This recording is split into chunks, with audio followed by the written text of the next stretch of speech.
जय हिंद दोस्तों आज तक आपने कई खतरनाक फाइटर जेट्स के बारे में सुना होगा, कई डेंजरस और हाई टेक्नोलॉजी वाले प्लेन के बारे में भी सुना होगा। लेकिन आज हम आपको एक ऐसे प्लेन के बारे में बताने जा रहे हैं जिसमें अब तक के सबसे बड़े हमले यानी परमाणु बम से भी कोई असर नहीं पड़ता है। और जब किसी देश पर परमाणु अटैक होगा तो ये विमान प्रेसिडेंट के साथ सेना के बड़े अधिकारियों को लेकर सुरक्षित स्थान की ओर उड़ जाता है। यही नहीं बल्कि ये एक ऐसा विमान होता है जिसके जरिए प्रेसिडेंट और सैन्य अफसर पूरे युद्ध की कमांड को इसी प्लेन से कंट्रोल कर सकते हैं।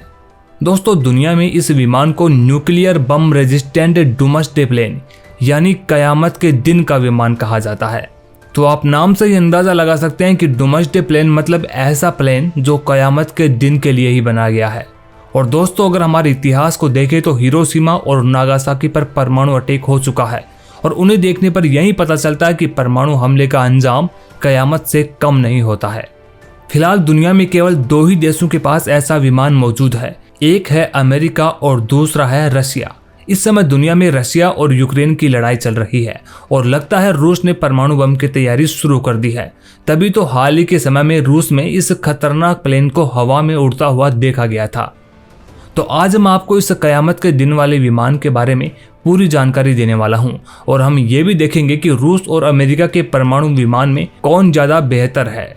तो सबसे पहले बात करते हैं रूस के परमाणु विमान के बारे में। रूस के कयामत वाले विमान का नाम इल्यूसिन IL-80 है। ये इतना आधुनिक है कि इसके जरिए रूस की पूरी सेना के हर कमांड को कंट्रोल किया जा सकेगा। इल्यूसिन रूसी एयरफोर्स की सेवा में दिया जा चुका है। इसे नाटो देश मैक्सडोम के नाम से जानते हैं। रूस ने इसी सीरीज के कुछ विमान पहले भी बनाए हैं, लेकिन उन सब में यह सबसे आधुनिक है। माना जा रहा है कि इसे सक्रिय सेवा में रूसी एयरफोर्स को दिया जा चुका है। इसकी जबरदस्त देखरेख और परीक्षण लगातार होते रहते हैं। इस प्लेन की यह भी खास बात है कि इसे हवा में उड़ते ही तेल भरा जा सकता है। परमाणु युद्ध होने की सूरत में रूस के राष्ट्रपति पुतिन इस प्लेन के जरिए आसानी से हवा में उड़ते उड़ते ही रूसी सेना को कमांड दे सकते हैं और देश पर राज कर सकते हैं। कमांड देने में कोई दिक्कत न हो इसके लिए जरूरी है कि सैटेलाइट कम्युनिकेशन बना रहे और इस काम के लिए इसके ऊपर एक डोंगी और पीछे की तरफ एक बड़ा एंटीना लगाया गया है। इसके लास्ट पीछे की साइड में भी एक लो फ्रीक्वेंसी एंटीना लगा हुआ है। इसका इस्तेमाल बैलिस्टिक मिसाइल ले जा रही पनडुब्बियों से कम्युनिकेशन बनाए रखना होता है। वहीं प्लेन के इंजन में ही दो बड़े इलेक्ट्रिक जनरेटर लगे हैं जिनसे प्लेन के अंदर मौजूद उपकरणों के एक्स्ट्रा बिजली का प्रोडक्शन होता है। कॉकपिट के नीचे भी फ्यूल भरा रहता है तो जरूरत पड़ने पर प्लेन को वापस ले जाने के काम में इस्तेमाल किया जा सकता है।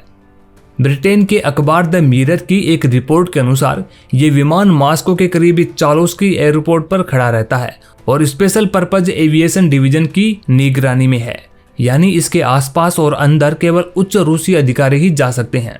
इस विमान में कॉकपिट को छोड़कर कोई बाहरी खिड़की नहीं है। इन्हें एयरक्राफ्ट पर परमाणु धमाके के बाद निकलने वाली खतरनाक इलेक्ट्रोमैग्नेटिक पल्स का भी असर नहीं होता है।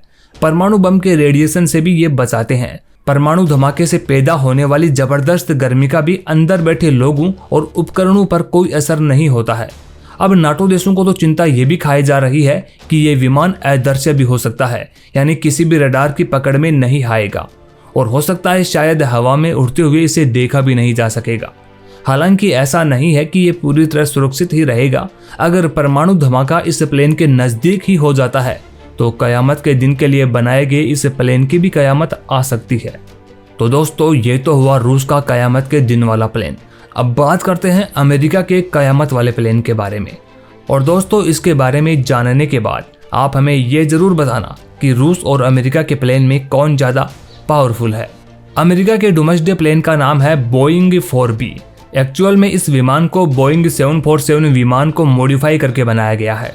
मॉडिफिकेशन के बाद इसे तकनीकी नाम दिया गया बोइंग E-4B। दोस्तों इस प्लेन की लंबाई 231 फीट की है और इस प्लेन को फ्लाइंग पेंटागन भी कहा जाता है। अमेरिका में इस तरह के प्लेन को आधिकारिक तौर पर नेशनल एयरबोर्न ऑपरेशंस सेंटर के नाम से जाना जाता है। 17 के दशक में जब सोवियत संघ और अमेरिका के बीच में कोल्ड वॉर छिड़ा हुआ था, तभी से अमेरिका ऐसे विमान की तैयारी में लग गया था। वो एक ऐसा प्लेन बनाना चाहते थे जिसमें किसी भी तरह की परमाणु युद्ध की स्थिति में राष्ट्रपति सुरक्षित रहे। यह अमेरिका का एडवांस्ड एयरबोर्न कमांड पोस्ट है, यानी युद्ध की स्थिति में इस प्लेन के जरिए अमेरिका की सेना को हवा में रहते हुए ही कमांड दी जा सकती है। इसकी विंग स्पेन 195.8 फीट है और इसकी ऊंचाई 63.5 फीट है। इसमें 4 general electric F103 turbofan engine लगे हुए हैं। यह अधिकतम 950 किलोमीटर प्रति घंटा की रफ्तार से उड़ सकता है। एक बार में 11,500 किलोमीटर की यात्रा कर सकता है। अमेरिकी वायुसेना इस विमान को ऑपरेट करती है। इस एयरक्राफ्ट में 3 डेक होते हैं। मेन डेक में command work area, conference room, briefing room, operation team work area, rest area और कम्युनिकेशन एरिया होता है। यह विमान एंटीक एनालॉग यंत्रों पर काम करता है। इसमें आधुनिक डिजिटल यंत्र नहीं लगे हुए हैं, यानी इस विमान को ट्रैक करना या हैक करना काफी मुश्किल काम है। यह प्लेन इतना बड़ा है कि इसमें 112 लोगों के बैठने की जगह है। उड़ान के दौरान ही हवा में इसको रिफ्यूल किया जा सकता है, जैसे कि उस रूस वाले को किया जा सकता था। इसकी वजह से ये लगातार लंबे समय तक हवा में रह सकता है। अब तक उपलब्ध आंकड़ों के अनुसार ये प्लेन लगातार 35 घंटे से ज्यादा लगातार उड़ान भर सकता है। अमेरिका इसे ऑपरेट करने के लिए तकरीबन हर घंटे 1.2 करोड़ रुपए खर्च करता है। दोस्तों, परमाणु विस्फोट से निकलने वाले इलेक्ट्रोमैग्नेटिक तरंगों का भी इस विमान पर कोई असर नहीं पड़ता है। इस विमान का एनालॉग सिस्टम काम करता रहेगा। इस विमान में खिड़कियां तो न के बराबर हैं। इसमें एक खास तरह की शील्डिंग की व्यवस्था है जो इसके अंदर बैठे लोगों और क्रू को परमाणु युद्ध से निकलने वाली गर्मी और रेडिएशन से बचाता है। विमान के सबसे ऊपरी हिस्से को रेडोम कहते हैं। यहाँ पर 65 सैटेलाइट डिश और एंटीना लगे हुए हैं ताकि बोइंग E-4B जहाजों, युद्धपोतों, पनडुब्बियों, जंगी जहाजों और जमीनी लैंडलाइन फोन से संपर्क कर सके। इसके अलावा इस विमान की कई खासियतों का खुलासा नहीं किया गया है। अमेरिका हर समय एक बोइंग E-4 प्लेन को पूरी तरह से युद्ध के लिए तैयार रखता है। इसकी लगातार ट्रेनिंग और उड़ान होती रहती है ताकि अचानक से जरूरत पड़ने पर इन्हें तुरंत आसमान में ले जाया जा सके। अमेरिकी वायुसेना के पास ऐसे 4 प्लेन हैं। हर प्लेन की ऊंचाई 6 मंजिला इमारत के जितनी है। हर प्लेन में 18 बंक्स हैं, 6 बाथरूम हैं, 1 गैले और 1 ब्रीफिंग रूम है। तो दोस्तों, ये हैं वो डोमेस्टे प्लेन जिन्हें कयामत के दिन का विमान कहा जाता है। तो अब आप हमें कमेंट बॉक्स में बताइए कि किसका विमान ज़्यादा पावरफुल है। और हाँ दोस्तों, अगर आपको वीडियो अच्छी लगी तो इसे एक लाइक ज़रूर कर दें।